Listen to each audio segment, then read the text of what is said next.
How to use Copilot to write an email, Microsoft. Welcome to M365 Professional. Let's quickly draft an email with Microsoft Copilot in Outlook.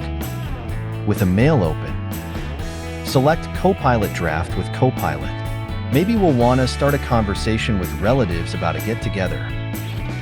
Write an email to start planning a family reunion. Choose a tone or length. Then we'll generate. And go. There it is. A first pass from Copilot. Want to see a different result? Just regenerate and Copilot will come up with something new. Or tell Copilot what to change in the prompt box. Please make it sound more fun and casual. And send it off.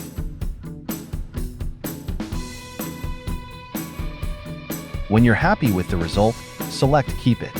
Add some final edits to really make it yours.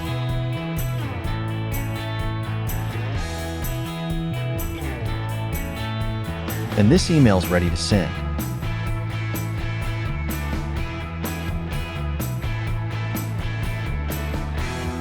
Thanks for watching. Don't forget to subscribe. M365 Professional.